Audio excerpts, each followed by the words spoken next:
Movie की शुरुआत होती है उस टाइम से जब धरती पर न तो कोई इंसान, जीव जंतु, पशु पंछी कुछ भी नहीं था। तभी एक स्पेसशिप हम नदी के झरने के पास आता हुआ देखते हैं, जिसमें से इंसानों जैसा दिखने वाला एक एलियन बाहर आता है। इस एलियन को मूवी में इंजीनियर कहा जाता है। वो इंजीनियर काले रंग का एक लिक्विड पीता है। ये लिक्विड पीते ही उसके शरीर में रिएक्शन होने लगता है, उसका शरीर पार्टिकल में टूटने लगता है और वो झरने में गिरकर बह जाता है और उसका शरीर पानी में मिलने के कारण एक नए बायोलॉजिकल स्ट्रक्चर का निर्माण करता है। यानी उस इंजीनियर के डीएनए से धरती पर जीवन पनपने लगता है। इसके बाद कहानी 35,000 साल बाद का दिखाया जाता है। अब साल होता है 2090 का। यहाँ पर हम एक कपल को देखते हैं जहाँ डॉक्टर एलिजाबेथ और उनका बॉयफ्रेंड डॉक्टर चार्ली को एक गुफा में कुछ रिसर्च करते हुए देखते हैं, जहाँ कई सारे चित्र दिखाई देते हैं जिनमें इंसान काफी विशाल लोगों की पूजा कर रहे होते हैं। इस चित्र में इंसान अंतरिक्ष में किसी दूसरी आकाश गंगा में मौजूद तारों की ओर इशारा कर रहे हैं। ये चित्र करीब 30,000 साल पुराने थे। इनकी टीम को धरती पर अलग अलग देशों में ऐसे ही सेम चित्र मिले थे और इतने पुराने समय में जिसने भी ये चित्र बनाए होंगे उनके पास कोई बात करने का साधन नहीं था, क्योंकि उस वक्त टेलीफोन या मोबाइल नहीं थे। फिर भी ये सारे चित्र एक ही तरह के थे और एक ही तरफ इशारा कर रही थी। ये लोग अपनी मीटिंग के बाद एक निष्कर्ष पे पहुंचते हैं कि शायद जो बड़े बड़े लोग हैं उन्होंने इंसानों को बनाया है और इंसानों के लिए ये एक तरह का इन्विटेशन है। जिन लोगों ने भी हमें बनाया है वो चाहते हैं कि हम उन तक पहुंचे। इस जीवन की उत्पत्ति का रहस्य जानने के लिए ये लोग यूनिवर्स में जिस जगह को पॉइंट कर रहे हैं वो ग्रह था LV-223। ये एक दूसरे सौरमंडल में आता था। यहाँ पर जो विशाल इंसान चित्र में दिखाई देते हैं वो इंजीनियर्स ही हैं, जिन्हें हम मूवी के स्टार्टिंग में देखा था। अब ये जो टीम थी ये वेलन कारपोरेशन के लिए काम करती थी और पीटर इस कारपोरेशन के ऑनर थे। उन्हें जीवन की उत्पत्ति के रहस्य का पता लगाना था, इसीलिए 17 लोगों की टीम स्पेस में उसी जगह पर भेजने का फैसला करते हैं। अब 17 लोगों की टीम वहाँ जाने के लिए निकलती है। उनके पूरे सफर में ये लोग हाइपर स्लीप मोड में रहते हैं और उनके क्रू को मॉनिटर कर रहा था एक एंड्रॉइड रोबोट डेविड। अब 28 महीने बीत जाते हैं और उस ग्रह के नजदीक ये लोग पहुँचते हैं और अपने अपने हाइपर स्लीप से बाहर रहते हैं। बीगर मिशन की हेड होती है और वो इन सभी की एक मीटिंग लेती है। उन्हें मिशन का ब्रीफ देना होता है। अब ये लोग ग्रह के नजदीक चले जाते हैं और उसका इंस्पेक्शन करने लगते हैं।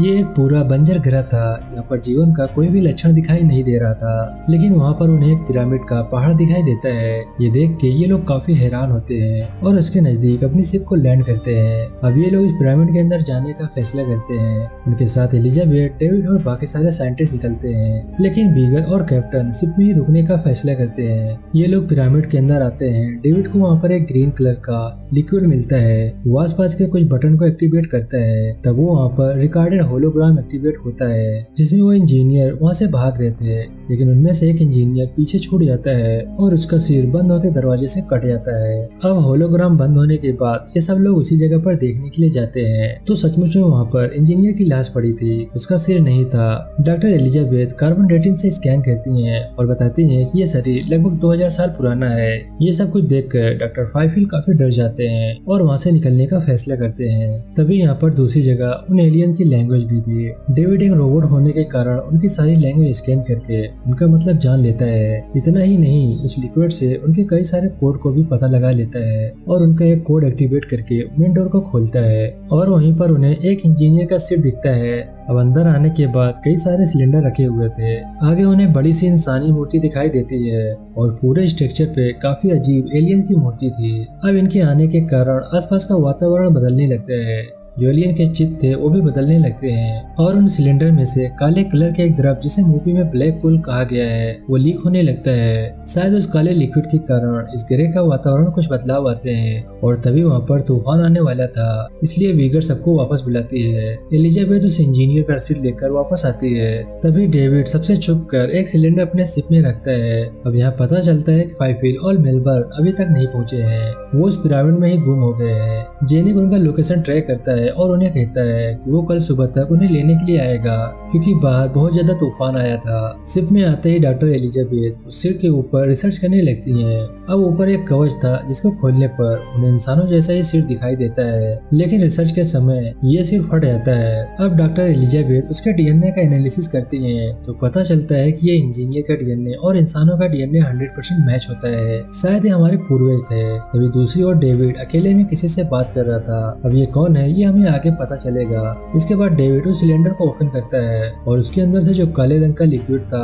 उसकी एक बूंद देखकर वो चार्ली के पास आता है और उससे पूछता है कि आपको बनाने वाले का मकसद क्या है। ये जानने के लिए आप किस हद तक जाओगे? तो चार्ली उसे हंसते हुए कहता है मैं किसी भी हद तक जाऊंगा। और वो बिना चार्ली को पता लगे उसके ड्रिंक में वो बूंद मिला देता है और चार्ली वो ड्रिंक पी लेता है। यहाँ पर फाइफिल और मेलबर्न जो सबसे पहले निकले थे अभी भी पिरामिड में गुम हो गए थे। आसपास उन्हें लाशों का ढेर दिखता है और हमें पता नहीं होता उन इंजीनियर को किसने मारा था और इन पर भी वो चीज हमला कर सकती है, इसीलिए ये लोग काफी डरे हुए थे।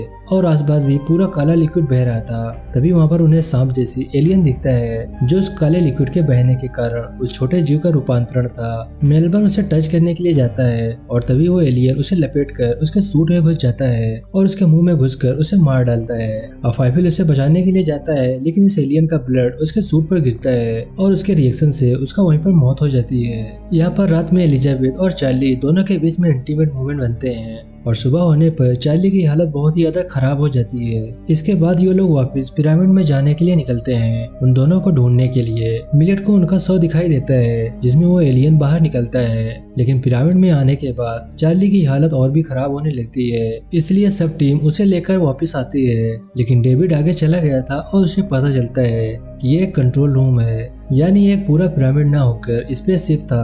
अब वो कुछ बटन दबाता है और उसे इंजीनियर को वापस होलोग्राफ वीडियो दिखाई देता है जिसमें पूरे अंतरिक्ष का एक नक्शा मिलता है और इस शिप का डेस्टिनेशन पृथ्वी था, यानी कि शायद ये इंजीनियर पृथ्वी पर आ रहे थे। यहाँ पर पूरे हालात देखकर डेविड इस कंक्लूजन पे पहुंचता है कि ये जो काला लिक्विड था वो दरअसल इंजीनियर का बायो वेपन था जिससे वो किसी भी जीवन को बना सकते थे या खत्म कर सकते थे।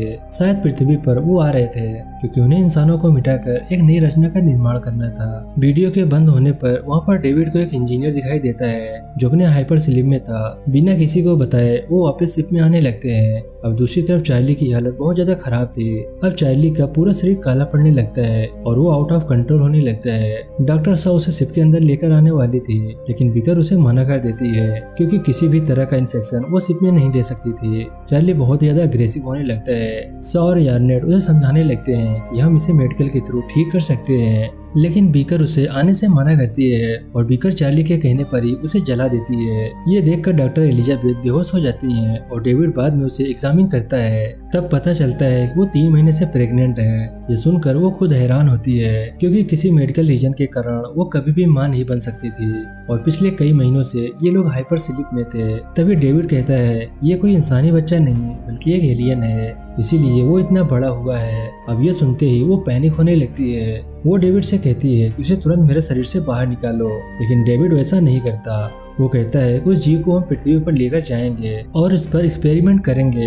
और यहाँ पर वो जबरदस्ती एलिजाबेथ को बेहोश कर देता है, लेकिन जब उसको होश आता है तो एलिजाबेथ खुद को ऑटोमेटिक सर्जरी मशीन में ले जाती है और खुद पे सर्जरी करके वो उस एलियन को निकालती है, लेकिन उसको डिस्ट्रॉय करने के बजाय वो उधर ही छोड़ देती है। दूसरी जगह पर फाइफिल शिप के नजदीक आने लगता है। वो पूरा अजीब और अग्रेसिव बन गया था, काफी शक्तिशाली भी था।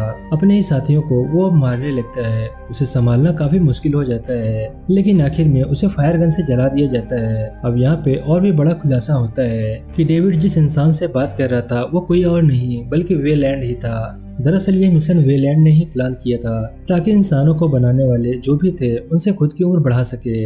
अब यहाँ पर एक इंजीनियर जिंदा है, ये जानने के बाद वो सबके सामने आता है ताकि उससे कांटेक्ट करके अपनी उम्र बढ़ा सके और हमेशा जीवित रह सके। और यहाँ पर पता चलता है बीकर उसकी बेटी है। वो उसे इंजीनियर से मिलने से मना करती है, लेकिन वो एक नहीं सुनता। फिर डेविड उन इंजीनियर का जो भी इंटेंशन था वो धरती को डिस्ट्रॉय करने के लिए आने वाले थे, वो सब कुछ वेलैंड को बताता है, लेकिन फिर भी वो नहीं सुनता। फिर ये सब लोग मिलकर उसी पिरामिड में जाते हैं और इंजीनियर को हाइपर स्लीप से निकालते हैं। डेविड उसकी भाषा में उससे बात करता है। ये देखकर वो इंजीनियर भी काफी आश्चर्य होता है, लेकिन इंसानों के बारे में पूछने के बजाय वेलैंड उसे कहता है कि मेरी उम्र बढ़ाने के लिए उसे बोलो। ये सुनकर इंजीनियर काफी गुस्सा होता है और डेविड का सिर उखाड़कर वेलैंड को मारता है, जिससे वेलैंड जख्मी हो जाता है। अब इंजीनियर अपनी शिप को स्टार्ट करता है और इसका डेस्टिनेशन अर्थ रखता है, यानी उसका मिशन था अर्थ को डिस्ट्रॉय करने का, इसीलिए वो उसे पूरा करने जाता है। ये देख एलिजाबेथ वहाँ से बाहर निकलती है। वो बाहर आकर पायलट यूनिट को कहती है कि हमें इस शिप को कैसे भी करके रोकना होगा क्योंकि ये लोग पृथ्वी को नष्ट करने वाले हैं। अब इनके पास कोई हथियार नहीं रहता। इसीलिए येनेट और उसके दो साथी डिसाइड करते हैं कि वो अपनी शिप सीधा इंजीनियर की शिप को टकरा देंगे। लेकिन बीकर सर्वाइवल पार्ट में बैठकर वहां से बाहर को एग्जिट कर जाती है, यानी कैप्टन उस शिप को लेकर इंजीनियर के शिप से टकराते हैं, जिससे बहुत बड़ा ब्लास्ट होता है और इंजीनियर का शिप क्रैश हो जाता है और इसी में यार्नेट और उसके साथियों की जान चली जाती है। अब उस क्रैश में बीकर भी मारी जाती है। अब यहाँ पर सिर्फ एलिजाबेथ बची थी।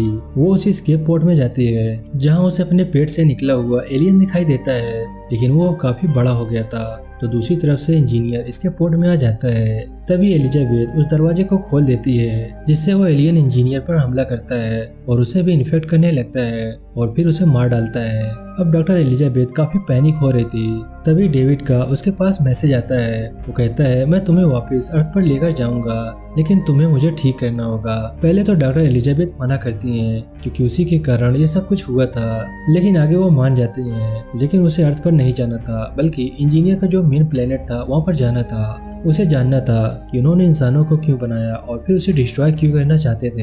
अब डेविड और एलिजाबेथ दूसरे इंजीनियर के शिप से वहाँ से निकल जाते हैं। तो यहाँ पे इंजीनियर का पेट फाड़ते हुए एक एलियन जन्म लेता है, जिसका चित्र पिरामिड में लगा हुआ था, जिसे जेनोमॉर्फ कहते हैं। और ये मूवी यहीं पर समाप्त हो जाती है।